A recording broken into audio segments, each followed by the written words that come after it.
Welcome, curious minds, to another deep dive. Great to be here. Today, we're exploring a vision, a perspective, really, that challenges a lot of conventional thinking about American leadership. Definitely. And, what it might actually take to Mhm. tackle some of these huge challenges we face. Climate They- change, Yeah. economic inequality, the big ones. Exactly. Imagine, if you will, a political figure who didn't climb the usual ladders, didn't come from those traditional power structures. Someone who genuinely rose from, grassroots organizing. Right. And who now is potentially positioned, according to this source, to maybe redefine the whole American project. It's a pretty compelling thought, isn't it? This Yeah. idea of a leader who embodies a generational shift, maybe a fundamentally different approach to how things are run. It makes you think, what kind of solutions might we need for these really complex, sort of interconnected problems? For sure. And that's precisely why today we're jumping into a deep dive on a really fascinating document. It's titled AOC 2028, The Future of American Progressivism by Paramendra Bhagat. Now, this isn't presented as, just your standard political biography. It's actually framed as a remarkably detailed blueprint. Like a roadmap. Yeah, a blueprint for what a progressive future could look like, potentially with Alexandria Ocasio-Cortez leading the way. And what's really interesting is how the book positions itself. It's not just guessing, right? It presents itself as a roadmap. Right. It digs into the nitty-gritty policy proposals, the strategic thinking. Hmm. It argues would be necessary for this kind of transformative agenda to actually happen. So it's a very deliberate, pretty comprehensive look at one potential future. It's asserting a particular vision. Absolutely. So our mission here today is to really pull out the most important insights from this book. We want to explore the core arguments it's making about AOC's vision as presented here, her path, the really ambitious policies it details. Giving you, the listener, a kind of shortcut to understanding this specific perspective on American progressivism. Exactly. You'll get a solid understanding of these ideas and, crucially, why the book frames them as transformative, not just, tinkering around the edges. And it's probably important we clarify our role here, too. Good point. Our goal is to convey the perspective, the detailed plans that are laid out in this document. We're here to help you engage with the ideas directly. Right. We're not endorsing or opposing the views in the source material. No, the book itself puts forward a very specific vision, and that's what we're going to explore. Okay, let's unpack this journey then, starting with the story itself, which is pretty incredible how Alexandria Ocasio-Cortez became this, well, political phenomenon. The book kicks off with her background, born in the Bronx, 1989. Puerto Rican family, very much rooted in working-class America. Her dad was an architect, her mom cleaned houses, drove a bus. Values of hard work, public service, the book really emphasizes that foundation. And this Genesis story is crucial, right? The book frames her early life as really shaping her.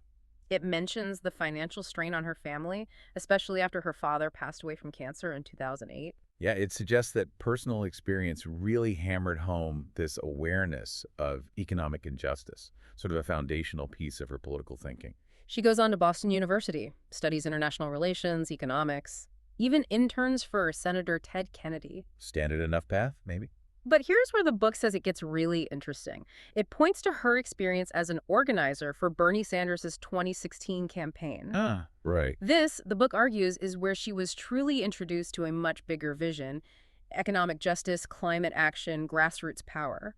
It shifted her thinking, the book says, from traditional politics towards something more movement-based. Yeah, the book really portrays that period as critical for her ideologically, connecting her own experiences of, economic hardship with this bigger political framework for systemic change. And it's that connection, that intersection, that led to this pivotal call in 2017 from brand new Congress. Right, the group formed by ex-Bernie staffers. Their whole mission was recruiting regular people to challenge establishment incumbents. And at the time, she's working as a bartender and educator in the Bronx. And she makes this incredibly audacious decision to challenge Joe Crowley. 10-term congressman. Yeah. Hugely powerful figure. Seen as a future Speaker of the House, yeah. And what a challenge. The book paints it as a total David versus Goliath story. Absolutely. No corporate money, no institutional backing to speak of. Against this guy who was, entrenched. It really was the ultimate underdog narrative. But what she did have, and the book emphasizes this heavily, was this bold, unapologetic, progressive vision. Medicare for all. Green New Deal. Tuition-free college, housing justice, immigration reform. These core policies anchored her campaign, and the book argues this platform just resonated deeply in her district. Very diverse, very working-class parts of the Bronx and Queens. And it wasn't just the policies either, was it? The book highlights her authenticity, her just relentless work ethic. Totally. Out there knocking on doors, community events, talking to people in English and Spanish. Direct engagement. Which, the book argues, was such a stark contrast to Crowley. He was perceived as maybe a bit disconnected. That perceived disconnection is presented as a key vulnerability. Yeah. And she capitalized on it with that direct community approach. Then comes the upset. June 26, 2018. She wins. 57% of the vote. Stunning. And the book details how this just sent shockwaves everywhere. It wasn't just that a young Latina had unseated this party heavyweight. Oh, that was huge. Right, but that she did it on this boldly progressive platform, funded by small dollars, powered by pure grassroots energy. The book calls it the moment a new political star was born. And instantly, she's a media sensation. The book talks about her youth, her charisma, her digital savvy. Oh, yeah. Twitter, Instagram. She was a natural. He basically bypassed the traditional media gatekeepers. Yeah. Communicated directly with millions. Those viral videos, those Instagram lives from her kitchen. Her sharp comebacks. Yeah. The book says it became the stuff of internet legend. But the book is clear. This wasn't just performance art. No. It stresses she used these platforms strategically to educate, advocate, mobilize her base. Explaining complex policy like climate change or even just congressional procedure. Treating her audience like active participants, not just passive viewers. That mix of policy depth and cultural savvy, the book maintains, really redefined political communication for the digital age. Of course, with that meteoric rise came the backlash. Oh, absolutely. The book notes the criticism was immediate and intense, right-wing media calling her a radical threat. Even some centrist Democrats, the book says, bristled at her critiques of the party establishment. But instead of backing down, the book suggests she kind of leaned into the friction. That willingness to challenge power, whether it was corporate power, congressional power, even power within her own party, became a defining thing, according to the book. Yeah, that resilience against attacks from, conservative media, online trolls, even folks in her own party. That's a key theme the book emphasizes about her character and her whole political style. She gets to Congress. Youngest woman ever elected, just 29. And the book points out she didn't waste any time. First days in office, she joins climate activists for that sit-in at Speaker Pelosi's office. Demanding a Green New Deal right away. And that act, the book says, really signaled her dual role.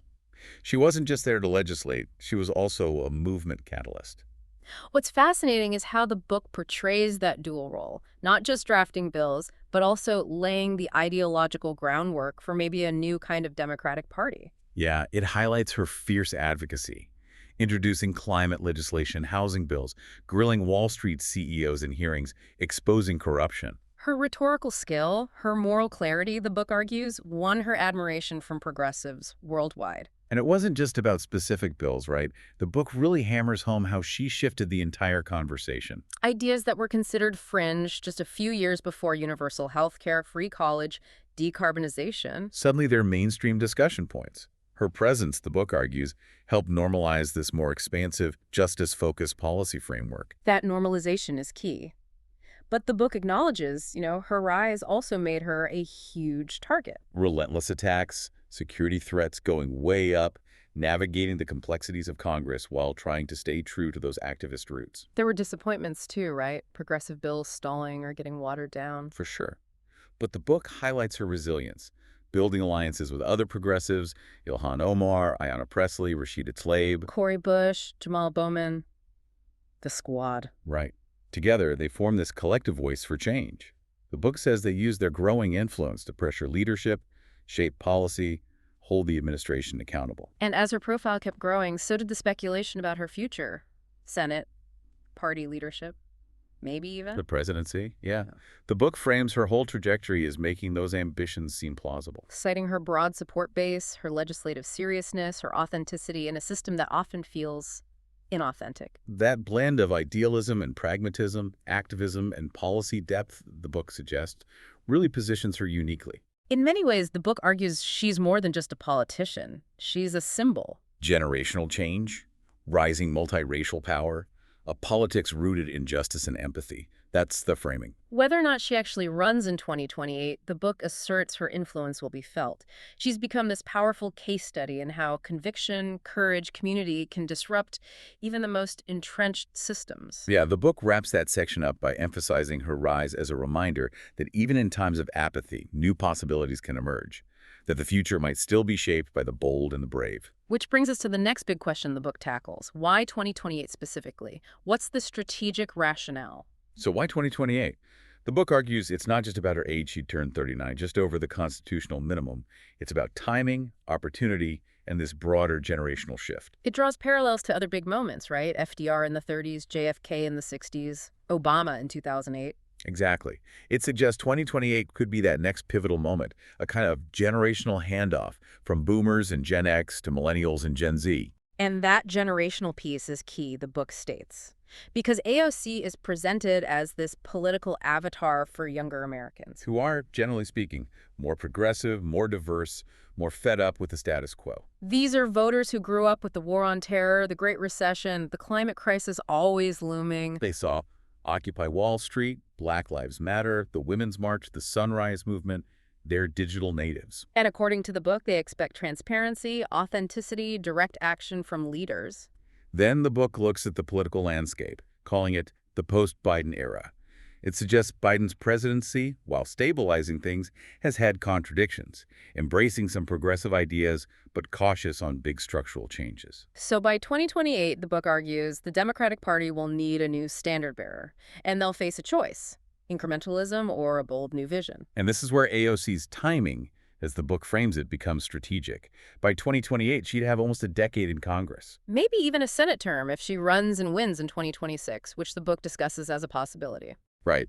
Giving her a proven record, a developed platform, a grassroots army, the digital infrastructure for a serious national run.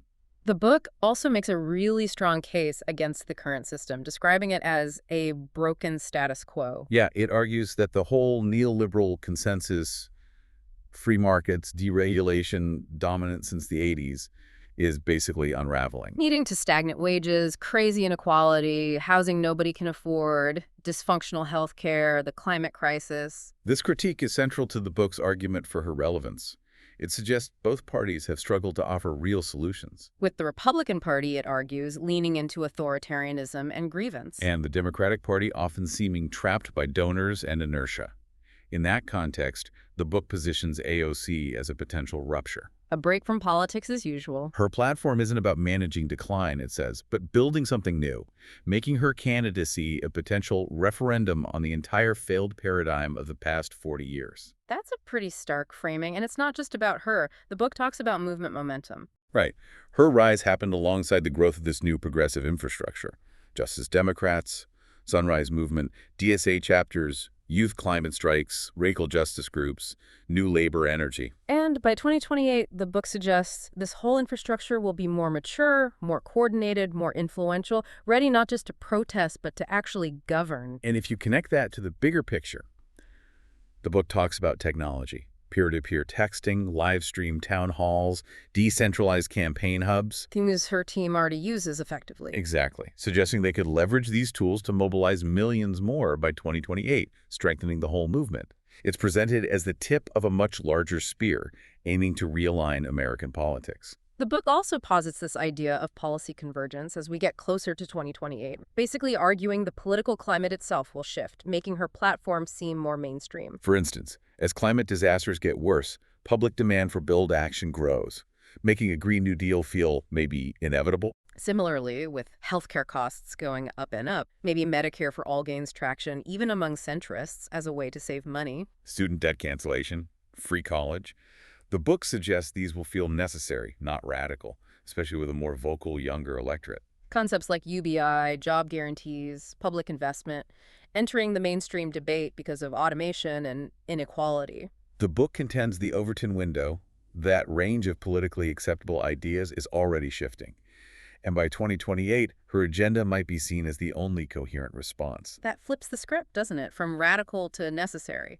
The book also brings up the Trump shadow and authoritarian threat. Suggesting the mood in 2028 will be shaped by that ongoing threat, pushing Democrats towards bolder, more principled leadership. And the book argues AOC's track record of confronting authoritarianism, defending democracy, engaging young and marginalized voters makes her uniquely suited for that moment. She's not just an opponent of anti-democratic forces, the book argues, but someone offering a transformative alternative. It also draws lessons from the Bernie Sanders campaigns. Right, seeing them as watershed moments that showed both the appeal of a progressive agenda and the barriers media bias, DNC opposition. And the book suggests AOC is positioned better now, having learned those lessons. She understands coalition building, media engagement, organizational discipline. She's not just an outsider anymore, the book argues. She's already inside, gaining experience, building alliances, preparing the ground. That's a significant difference. Which brings up the whole electability and the myth of centrism question. The book tackles that head-on. Challenges the idea that progressives can't win. Right. It cites polling showing policies like Medicare for all, free college, Green New Deal are actually pretty popular across different groups. Plus, it highlights her ability to energize new voters, youth, people of color, non-voters, potentially expanding the electorate in a big way. Her campaign, the book asserts, wouldn't be about chasing swing voters in country clubs, but mobilizing working-class folks who've maybe given up on politics. In a polarized time, authenticity might matter more than trying to be in the middle. It also looks internationally, right? Mentioning progressive leaders like Jacinda Ardern, Gabriel Boric, Gustavo Petro. Using them as examples to suggest left-wing politics can win democratically.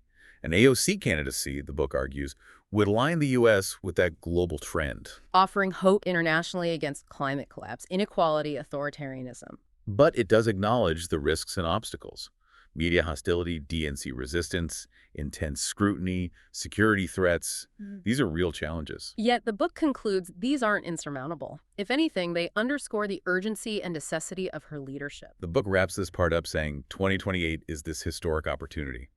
The old guard's retiring. The public's looking for vision, courage, authenticity. The crises, climate, inequality, democracy demand bold solutions, and the book suggests AOC has the potential to meet that moment. Her candidacy wouldn't just be a campaign, it declares, but a movement to redefine the American project. Wow, the conclusion is pretty definitive. The stars may never align more perfectly, the future may never be more ready, which sets us up for the policy details. Exactly. The real heart of the blueprint. Okay, so having laid out this ambitious vision for 2028, let's really dig into the core policy platform presented in the book, starting with what it calls Green New Deal 2.0. Right, and this is framed as the absolute heart of the AOC agenda. The book immediately makes clear, this isn't just climate policy. It's pitched as a full-on economic reimagining. A response to both climate collapse and economic inequality, aiming to decarbonize the economy while simultaneously uplifting the working class. It's presented as doing both at once. The book traces the term Green New Deal back, but really credits AOC and the Sunrise Movement for making it mainstream in 2018. With that sit-in at Pelosi's office. Yeah, that act became this national flashpoint. The message, according to the book, climate change isn't just environmental, it's economic, it's moral. It needs a government-wide mobilization. Then in early 2019, she and Senator Markey introduced that non-binding resolution outlining the framework. Net zero emissions through a 10-year mobilization, infrastructure upgrades, millions of high-wage union jobs. A just transition for workers and frontline communities, guaranteeing clean air, water, a sustainable environment for everyone. And the book notes, even though it got attacked immediately, socialists from conservatives, hesitation from centrists. It dramatically shifted the conversation. Suddenly, climate policy wasn't just about carbon pricing tweaks. It was about jobs, justice, systemic transformation, which leads to what the book calls Green New Deal 2.0, beyond the blueprint. By 2028, the book argues the climate urgency will be even more obvious.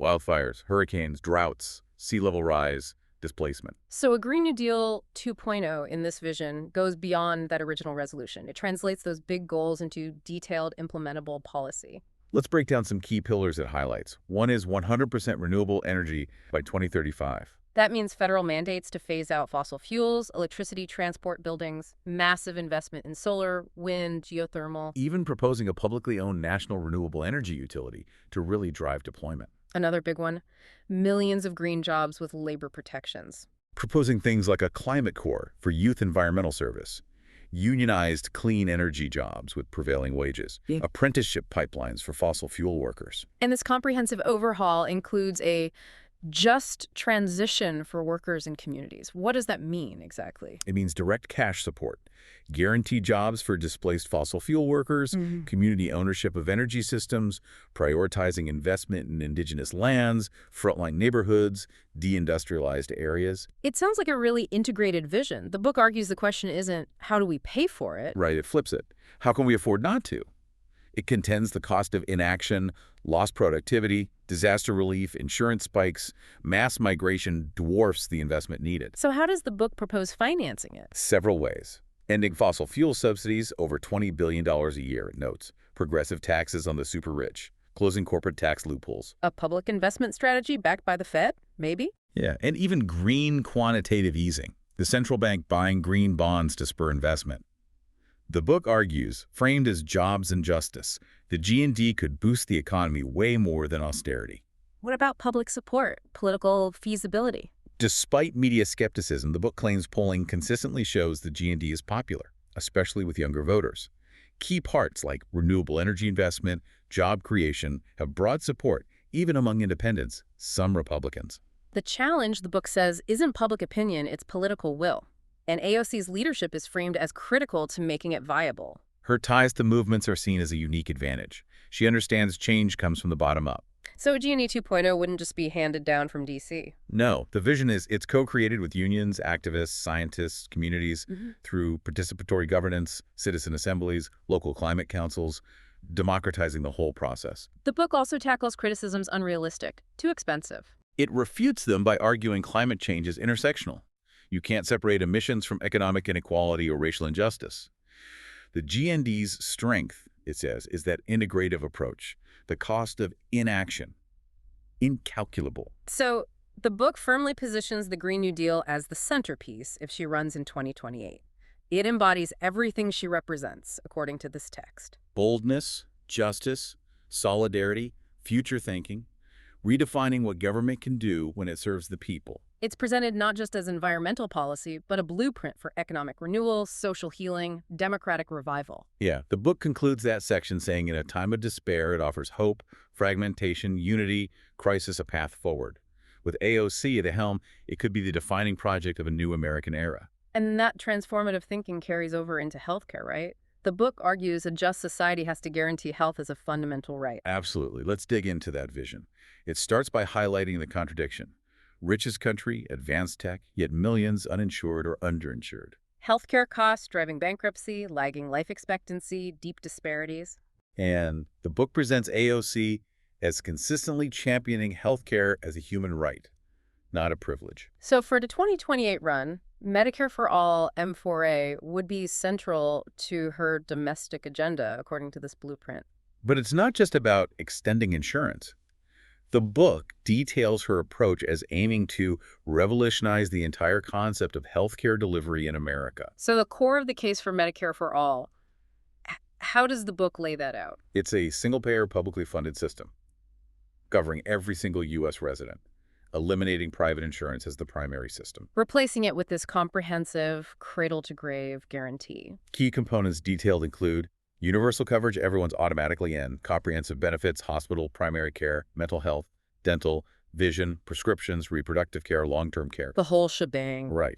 And crucially, no out-of-pocket costs, no premiums, deductibles, copays, surprise bills. The book stresses this isn't some fantasy, right? Points to other wealthy countries. Yeah, saying most already have universal systems, spend less per person, get better outcomes, have higher satisfaction. So why does the book say the current U.S. system fails? Several things. Administrative bloat from private insurers, profit motives prioritizing shareholders over patients, a fragmented system that's a nightmare to navigate, and built-in inequity for marginalized communities.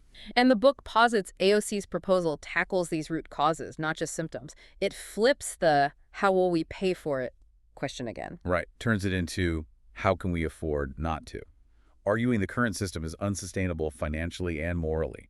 It cites studies, even from the CBO, suggesting single-payer would reduce total national spending. On cutting admin costs, letting the government negotiate drug prices, promoting preventative care. And the financing proposals. A payroll tax on employers to replace what they already spend on private insurance. Wealth taxes on the top 1%.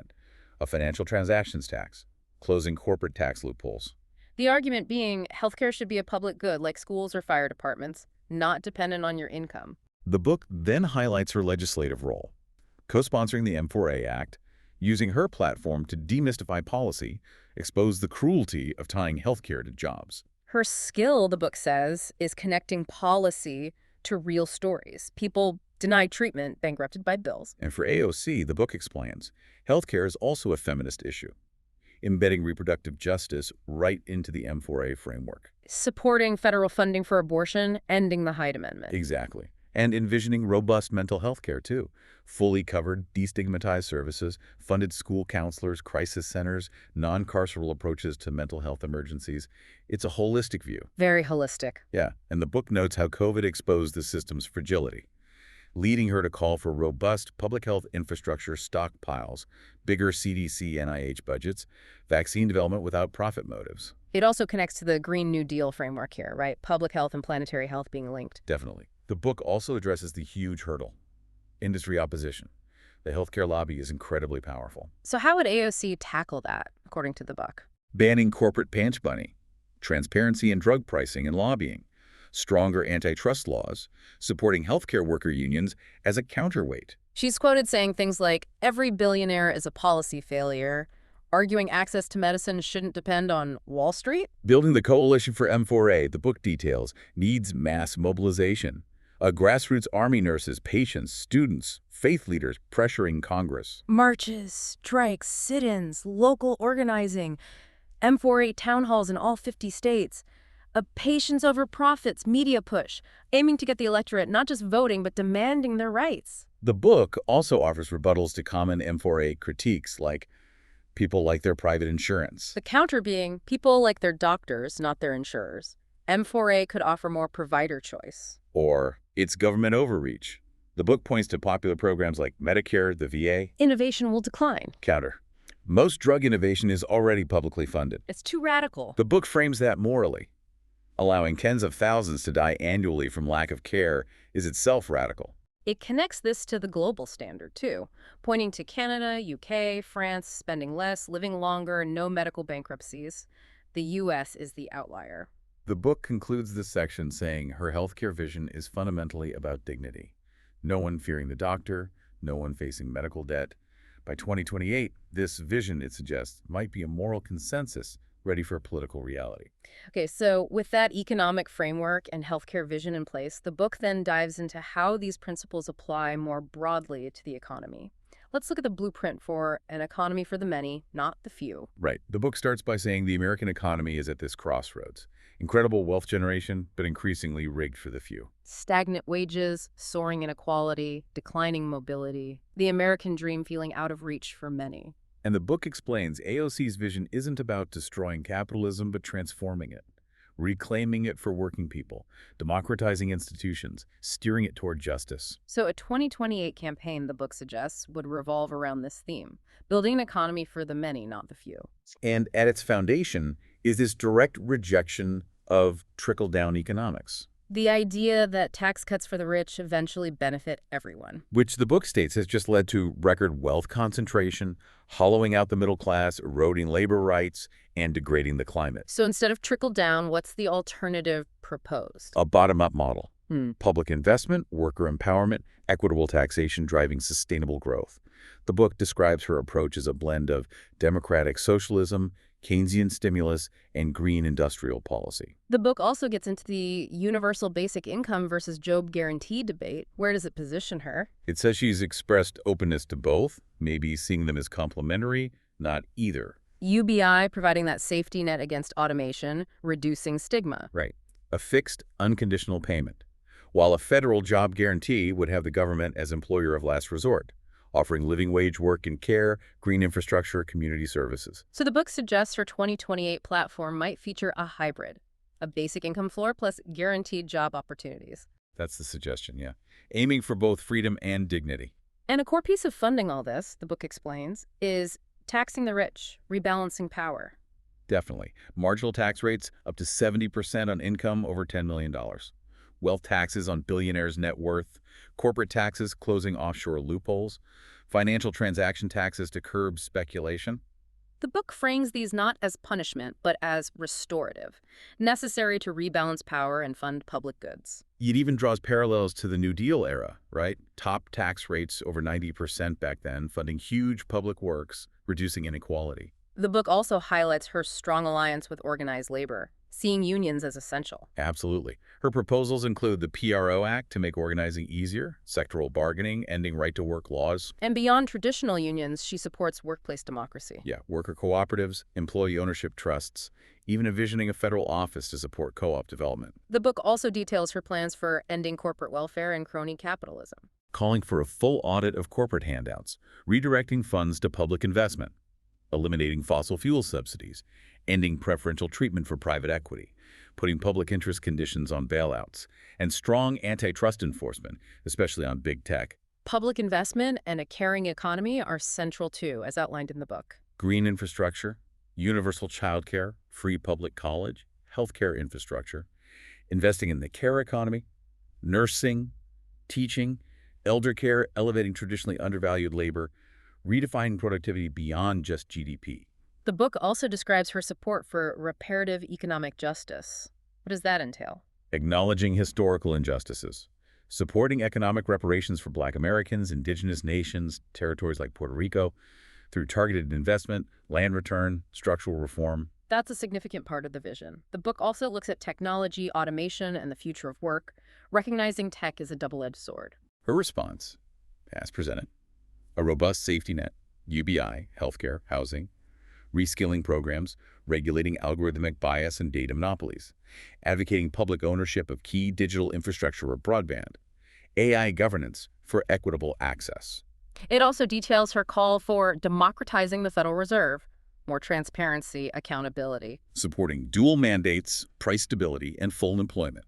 Climate risk disclosure, public representation on Fed boards, using monetary policy proactively, like funding green investment, ending austerity thinking. And her approach isn't just national, right? It's local, too. Deeply local, promoting local economies and regional resilience, federally funded local development banks, grants for community land trusts, investing in rural broadband and revitalization. So it's not just top-down. It encourages local empowerment. Exactly. The book concludes this section saying, for AOC, economics isn't just numbers, it's about values. Equity, solidarity, sustainability, democracy. It quotes MLK.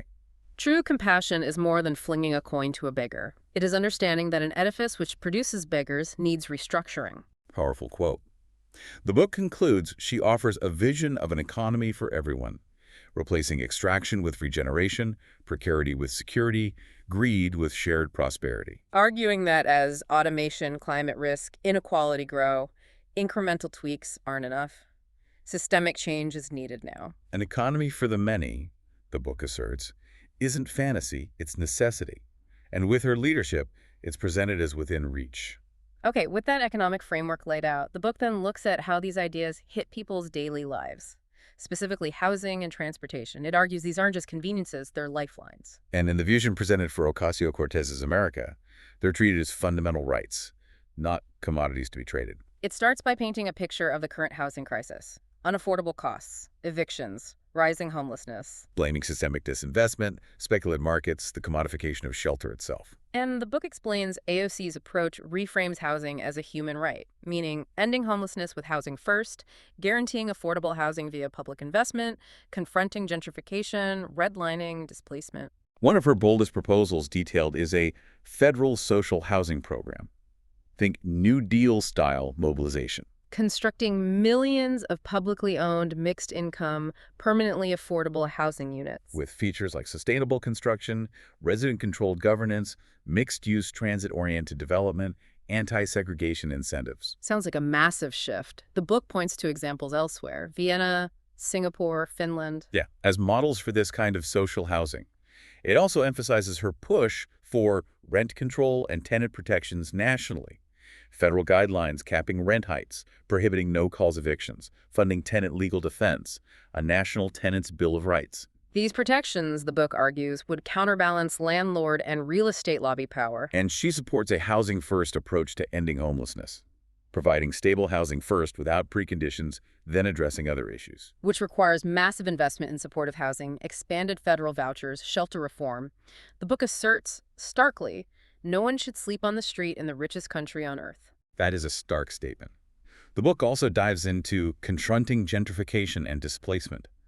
Arguing gentrification pushes out communities of color, working-class residents through rising rents, cultural erasure. Her proposals here include community land trusts, anti-displacement zoning and tax policies, moratoriums on luxury developments without affordable components, reparative investment in redlined areas.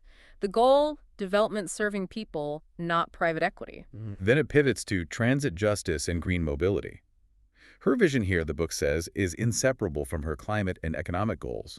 Transit is essential for equity, opportunity, sustainability. The goals: universal access, decarbonization, transit-oriented development, job creation through infrastructure investment. Key proposals include a green transportation authority for national rail bus systems, federal funding for high-speed rail, grants for zero-emission bus fleets, expanding bike lanes, making transit free or low cost, especially for low-income riders. She views transit as a public good, like schools or libraries, needing massive investment. The book also covers transit equity and environmental justice, noting poor and BIPOC communities often suffer most from transit neglect. Her policies prioritize reconnecting communities split by highways, clean air monitoring near transit, expanding rural and paratransit, championing the Justice 40 initiative. Right, mandating 40% of benefits from certain federal investments go to disadvantaged communities. Ensuring climate spending helps those historically marginalized. The book also discusses reclaiming public space. What's that about? Reimagining cities. Introducing car-free zones, more parks, community gardens, prioritizing pedestrians and cyclists. She calls it the right to the city, the idea that all residents, not just developers, should shape their environment. That's a really interesting frame, the right to the city. And that extends to digital infrastructure, too. Yeah, digital infrastructure and the 21st century city, public broadband as a utility, smart transit with real-time data, digital inclusion programs, connectivity as opportunity. And importantly, it's not just urban-focused. The book says she addresses rural housing and transit, too. Grants for rehab, expanded USDA housing loans, investment in rural electric buses, regional rail, arguing rural America deserves the same dignity and access. How does the book say this gets funded? Progressive taxes, reallocating highway funds, ending fossil fuel and car-centric subsidies, green infrastructure bonds, public-private partnerships with strong public oversight, challenging the idea that it's unaffordable. And it strongly emphasizes the link to the Green New Deal. Absolutely. Housing and transit are central to the GND. Reducing emissions, improving quality of life, creating millions of jobs, net zero buildings, dense walkable cities, jobs in construction, planning, engineering. It's presented as holistic. Finally, the book stresses building the coalition. Saying she understands existing housing and transit movements, her role is amplifying and connecting them. Working with tenant unions, transport unions, disability rights groups, urban planners, leadership is deeply collaborative. The book concludes, her vision for housing and transit is radical because it's rooted in human dignity. Aiming to rewrite the rules of urban life, restore the commons, housing, transit, public space as sacred parts of a just society. Okay, let's shift now to education and debt liberation. The book notes that education, supposedly the great equalizer, often just reinforces inequality today. Students drowning in debt, teachers underpaid, schools segregated. And the book says AOC believes education should be liberation, not a life sentence of debt. Her 2028 platform, as described, envisions this revolutionary approach to learning, guaranteeing access, equity, opportunity from cradle to college. What's striking is how the book frames the student debt crisis. Not just economic disaster, but a moral failure. Over $1.7 trillion owed, 45 million people, hitting women and communities of color hardest, delaying life milestones. Her proposal, detailed in the book, is blunt. Cancel all federal student loan debt, executive action, or legislation. End interest accrual on future loans. Push states to eliminate tuition and fees at public colleges. And the book stresses her plan isn't means-tested. Why? It argues full cancellation is simpler, faster, more just. Partial forgiveness has historically been messy, left people still burdened. Building on that, she proposes free public college and vocational education, all public higher ed 2-year, 4-year tuition free. Key features include covering tuition, fees, materials, expanding access for non-traditional students, fully funding vocational and trade programs. The book explicitly says this aligns with global standards. Many countries already offer free or heavily subsidized college. AOC believes the U.S. can't afford not to invest in its people. It's a stark contrast, yeah. The book also highlights reinvesting in public K-12 education starting young. Equitable school funding via federal redistribution, universal pre-K with culturally responsive teaching, ending the school-to-prison pipeline. Right, the disproportionate disciplining of students, especially marginalized groups, pushing them toward the justice system. Her plan includes hiring more counselors, nurses, social workers instead of security guards. Her K-12 goal, the book adds, isn't just better test scores, but fostering critical thinking, creativity, civic engagement. It also emphasizes elevating teachers as nation builders. Addressing their low pay and undervaluation. Her agenda proposes a $60,000 national minimum teacher salary, student debt forgiveness for teachers in underserved areas, guaranteed union rights, teacher leadership pathways. The book notes she often says we entrust teachers with the future, yet treat them with disdain. Powerful point. Beyond cost, the book talks about higher education reform beyond cost.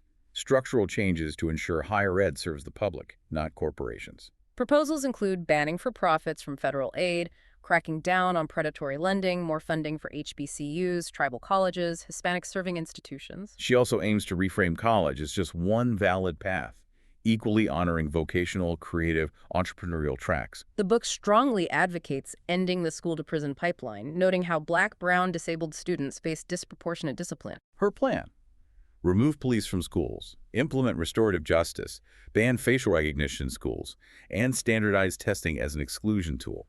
Education should uplift, not criminalize, is the argument. And addressing the pandemic-exposed digital divide. Digital equity and modern learning. Universal broadband as a public utility, free laptops devices for low-income students, national digital literacy programs, supporting open-source textbooks to cut costs. The book also details her vision for a curriculum for the 21st century. Preparing students for a changing world, integrating climate change education, civics that teach activism, financial literacy, arts, music, empowerment over memorization. Parent and community engagement is emphasized, too. Funding community schools, language justice for immigrant parents, teacher-parent councils, education as a communal effort. And funding. Wealth taxes, financial transaction levies, ending tax breaks for elite private institutions, diverting funds from incarceration defense to education, green infrastructure bonds for school retrofits. The argument: every dollar spent on education yields long-term returns. The book clearly shows how her education platform aligns with the broader movement.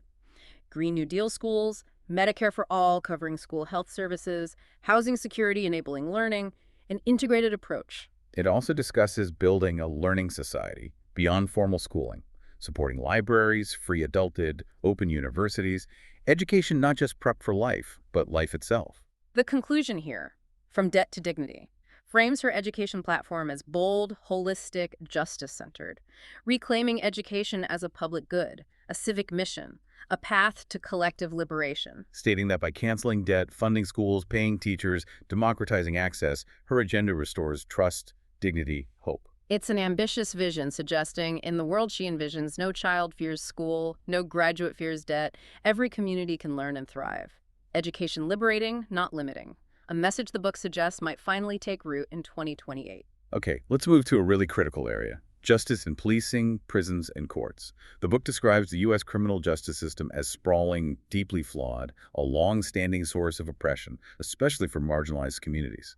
Highlighting the highest incarceration rate globally, over 2 million locked up, millions more caught in probation fine cycles. And the book emphasizes AOC's message. Mass incarceration isn't the answer to poverty, trauma, addiction. Her vision, it details, centers on decarceration, rehabilitation, community investment. A key reform area: demilitarizing the police, addressing that increased militarization. AOC supports ending the 1033 program, transferring military gear to police, banning no-knock raids, chokeholds, racial profiling, disarming police in most civilian interactions, especially mental health crises, mandating body cams, independent civilian oversight. The emphasis being, public safety doesn't need tanks. It needs trust, prevention, care. The book also details proposals for investing in alternatives to policing. Shifting funds from police budgets to root cause services. Mobile crisis teams with mental health pros, violence interrupter programs based on community mediation, substance use treatment instead of jail. Non-carceral emergency response for nonviolent calls. supporting participatory budgeting so communities decide how safety dollars are spent. Furthermore, the book describes her plan for abolishing the school-to-prison pipeline, which funnels students, especially Black and disabled youth, into this system. Her plan: remove police from schools, invest in counselor social workers and zero-tolerance policies, train teachers in trauma-informed methods, seeing every suspension as a policy failure. That's a fundamental shift. The book then lays out her plan for ending mass incarceration, aiming to drastically cut prison populations. Ending mandatory minimums, three-strikes laws, reforming parole at probation to reduce technical violations, legalizing marijuana, expunging records, decriminalizing poverty offenses. Also supporting retroactive sentence reductions, clemency for elderly and long-serving prisoners. The book is explicit about closing private prisons and detention centers. Profit has no place in justice, it states. AOC proposes banning private prisons federally, ending immigrant detention contracts, redirecting funds to community-based reentry. No one profits from locking people up or detaining immigrants is the vision. And the court system itself needs transforming the courts. Electing progressive DAs, diversifying the federal judiciary, expanding legal aid public defenders, banning cash bail and pretrial detention for most nonviolent charges. Reforms aimed at ensuring justice isn't just for the wealthy. She also supports restorative and transformative justice models. Moving beyond punishment, restorative justice circles where victims and offenders seek healing, accountability, investing in survivor services that don't rely on police, drawing on indigenous abolitionist traditions, justice as restoration. The book also highlights reentry and second chances. Incarceration shouldn't be a life sentence outside prison walls. So she proposes automatic voting rights restoration for formerly incarcerated people, nationwide ban-the-box laws, access to education, housing, employment for returning citizens, federal reentry support, famously saying nobody is disposable. The book also addresses immigration and justice, noting the parallel justice system immigrants face. Her proposals: abolish ICE, transfer functions humanely, pathway to citizenship for all undocumented, legal representation in immigration court, ending mass raids, deportations, child detentions, aligning immigrant justice with civil rights and dignity. The book discusses justice for survivors and marginalized communities, centering their experiences, fully funding shelters, trauma counseling, legal support for domestic sexual violence survivors, strengthening LGBTQ+ protections, addressing gender-based violence as public health, rejecting carceral feminism. And funding the transformation through reallocation, divesting from police prisons, investing in housing, education, healthcare, federal grants incentivizing decarceration, justice spending as building safety, not cages. The book emphasizes her justice platform was forged in collaboration with movements, like Black Lives Matter, shaped by lived experiences of those harmed by the current system. The conclusion, A Future Without Fear, asserts her justice vision is grounded in care, restoration, community empowerment, ending mass incarceration, ushering in collective security. A truly profound reimagining. Next up, foreign policy for people and planet. The book notes U.S. foreign policy has long been dominated by military intervention, corporate interests, Cold War thinking. And it argues AOC envisions a radically different approach grounded in human rights, climate justice, diplomacy, global solidarity. This vision, described in the book, challenges the traditional national security establishment, reimagines America as partner, not dominator. A key piece is ending endless war. AOC supports withdrawing troops, repealing the 2001-2002 AUMF that grant broad presidential war powers, reining in executive war powers, ending drone warfare, extrajudicial killings, arguing endless war destabilizes, fuels terrorism, costs trillions better spent at home. A significant reorientation. The book then highlights diplomacy first, prioritizing diplomacy over militarism. Our platform, rejoining international agreements like Paris Accord, Iran deal, rebuilding the State Department, cultural exchange, peace building, expanding Peace Corps, international cooperation, restoring UN WHO funding, U.S. as convener, not global policeman. Climate as a foreign policy imperative is central, tied to her Green New Deal framework.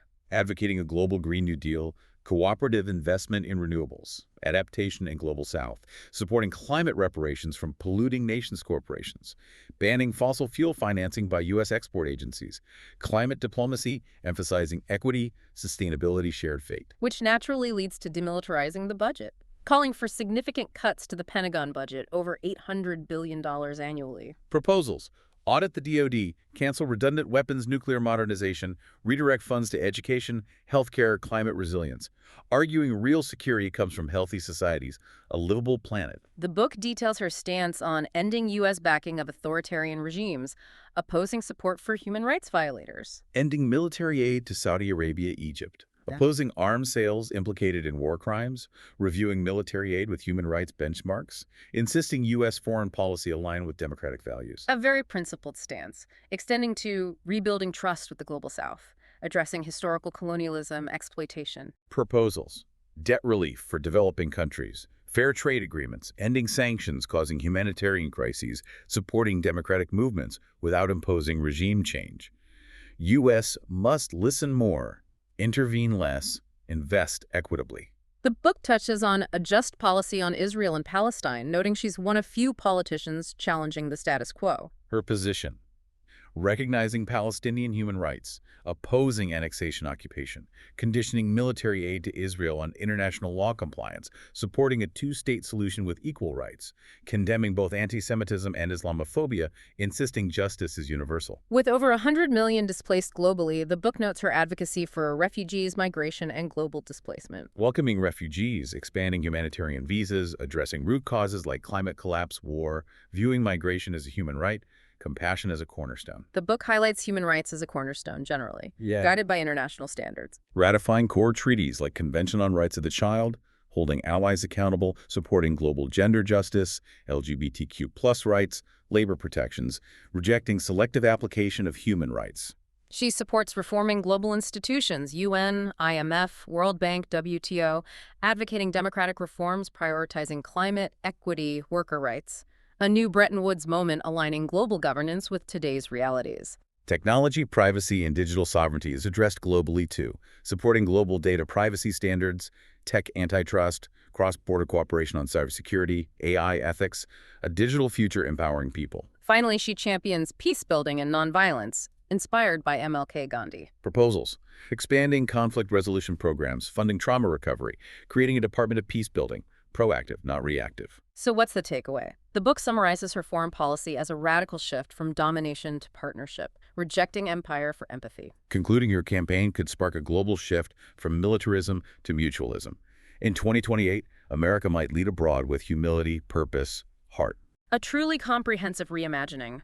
Now let's move to democracy, voting, and structural reform.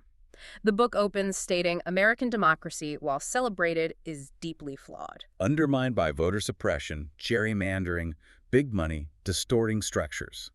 It argues AOC recognizes policy goals can't be met unless democracy's architecture is rebuilt. Her 2028 platform, as outlined, includes this ambitious plan to revitalize democracy, expanding voting rights, restructuring institutions, returning power to the people. A primary focus: voting rights as civil rights. The book details her support for restoring the Voting Rights Act's full protections, passing the John R. Lewis Act, nationwide automatic voter registration, same-day expanded early voting, election day holiday, online registration. Seeing voting as power, aiming to eliminate every barrier. The book details her advocacy for abolishing the Electoral College, Which it notes allows presidents to win without the popular vote. She supports a constitutional amendment and the National Popular Vote Interstate Compact as an interim step, believing every vote should count equally. and to make elections fairer, more representative. She supports ranked choice voting and electoral reform for federal elections, proportional representation, nonpartisan redistricting commissions to end gerrymandering, fusion voting, arguing expanding voter choice strengthens democracy. The book highlights her calls to end voter suppression, seeing it as targeted at Black, Brown, Indigenous voters. Through voter ID laws, purging rolls, reduced polling places, her platform includes full enfranchisement for all citizens, even currently incarcerated or on parole. She also supports expanding the House of Representatives, capped at 435 since 1929 despite population growth. Believing expanding it makes it more representative, improves constituent access, reduces power concentration, and as a Puerto Rican, she brings personal urgency to D.C. statehood and Puerto Rican self-determination. Championing statehood for D.C., binding self-determination for Puerto Rico, full representation for all territories. A critical plank detailed is ending big money in politics. The book notes her first act was refusing corporate PAC money. She supports public financing of elections, banning corporate PAC's dark money, reversing Citizens United via constitutional amendment, full disclosure of political spending. Democracy shouldn't be bought by billionaires. She also supports Supreme Court reform, arguing the courts become a tool of minority rule. Proposals include term limits for justices, expanding the court for broader ideology, strengthening judicial recusal transparency laws, wanting a court defending rights, not corporate interests. Furthermore, the book notes her support for ending the filibuster in the Senate, arguing democracy can't function with such obstruction. She also champions protecting whistleblowers and press freedom. Through federal shield laws for journalists, robust whistleblower protections, the book also highlights her push for civic education and youth empowerment. Proposing universal civics, Ed focused on activism media literacy, lowering voting age to 16 for local school board elections, viewing young people as current stakeholders. Ultimately, the book states she believes in restoring trust in government through results, proving government can work for everyone via her broader platform, transparency and accountability baked in everywhere. Which raises the question, how does this democracy agenda connect overall?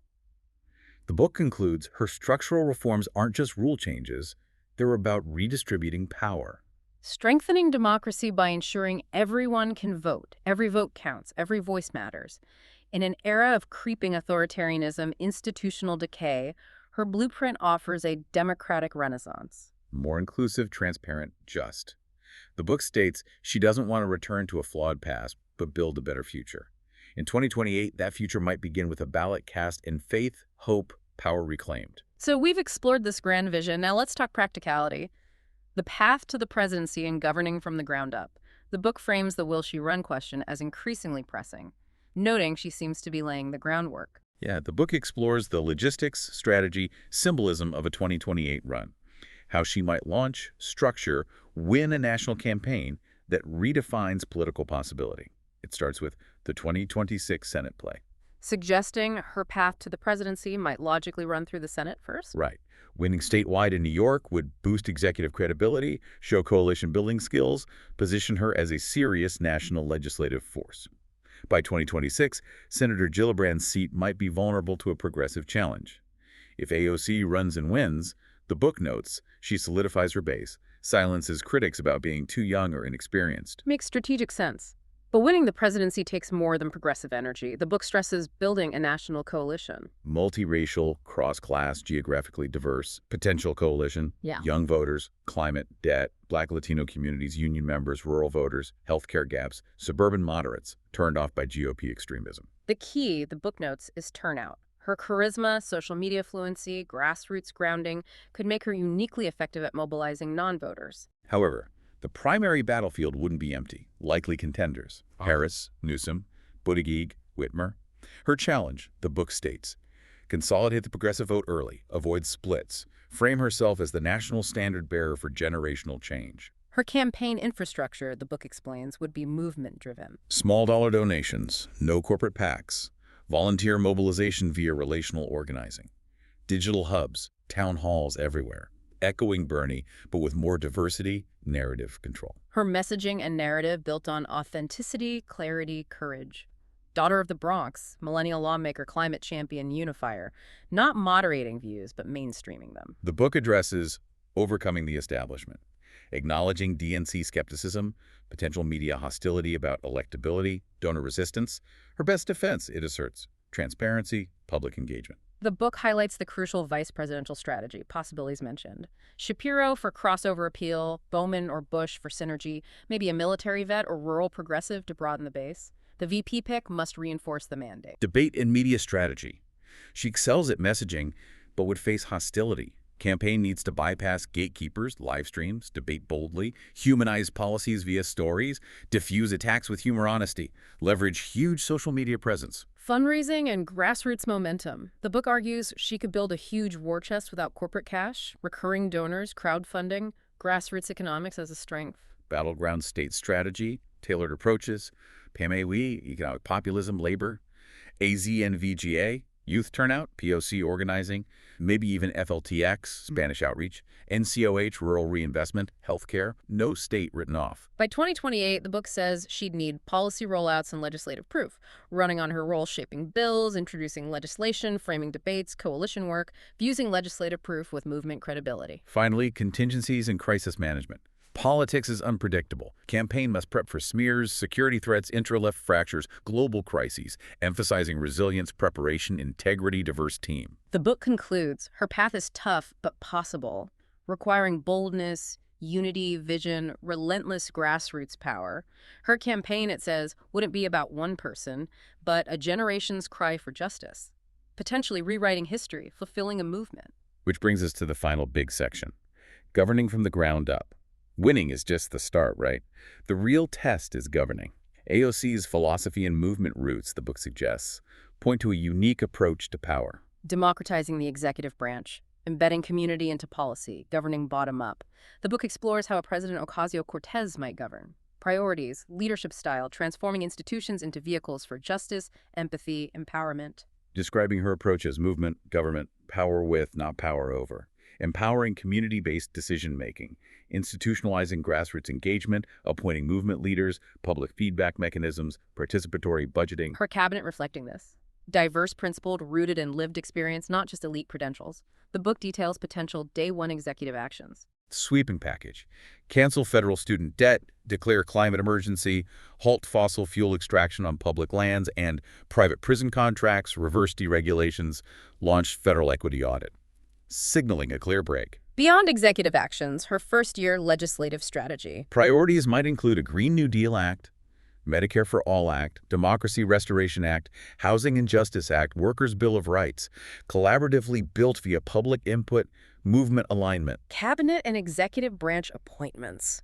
Surrounding herself with progressive economists, climate scientists, labor leaders, justice reformers, healthcare activists, digital rights advocates, diversity of ideology and life experience. Transforming the White House itself is key. Weekly presidential town halls, digital platforms for commenting on draft policies, an Office of Public Imagination, a youth council, making the White House accessible, transparent, open source. Wow, that is a radical departure. The book addresses managing opposition expected from Republicans, corporations, moderate Dems. Her strategy: mobilize public support via mass communication, call out obstructionism with moral clarity, use executive orders judiciously, build coalitions, conflict expected, but used to galvanize support. Crisis response and resilience. Prioritizing preparedness through justice, evidence-based decisions, human-centered relief, cash transfers, community care, international coordination, modeling responsive, transparent, accountable leadership. The book details commitment to ethics, transparency, and accountability, aiming for the most ethically rigorous administration ever. Banning corporate lobbying in White House, mandatory tax disclosure for officials, public tracking of executive actions, independent ethics ombudsman, earning trust daily. It highlights a culture shift in government, transforming internal culture via care-based leadership, flattened hierarchies, flexible work, embedding justice, equity, diversity, inclusion, JDI everywhere, infusing public service with purpose, joy, creativity. Also, public engagement and civic revival. Reversing apathy via civics media literacy education, funding art storytelling, public dialogue initiatives, governance as beautiful, inspiring, inclusive. The book concludes this section emphasizing a vision beyond the presidency. Investing in future movement leaders, pipelines for diverse candidates, democratizing campaign infrastructure so anyone can run. Her legacy, the book suggests, wouldn't just be policy, but people transformed, empowered. The final conclusion, from the ground up, states her theory of change is simple. Movements make change. As president, she wouldn't abandon that, but elevate it. Her government, the book states, wouldn't rule top-down, but build bottom-up, channeling community wisdom, marginalized innovation, movement, moral clarity into national transformation. If elected, she wouldn't govern alone, she'd govern with the people, suggesting together a new world might finally be built. What's really fascinating here when you step back is how this book isn't just about one person, right? It's presented as this incredibly comprehensive blueprint for systemic change. Yeah, aiming to totally reimagine power, reclaim American democracy. It offers this vision rooted so deeply in justice, sustainability, and just people power. And whether or not AOC actually runs for president in 2028, This deep dive really shows us that the ideas she champions, Green New Deal, Medicare for all, justice and policing, diplomacy first, foreign policy, these ideas are definitely here to stay. They're shaping progressive discourse. This blueprint itself, regardless of if it ever gets fully implemented, offers this really powerful intellectual framework for understanding a major current in American political thought right now. Absolutely. Which kind of leaves us with an important question, doesn't it? As you, listening, reflect on this really ambitious vision, think about what it truly means for a movement to govern from the ground up. Hmm. How might a presidency that's rooted in grassroots power fundamentally redefine that relationship between the government and the people, even beyond the specific policy wins or losses? What parts of this vision do you think are most critical, maybe most needed, for the future of American society?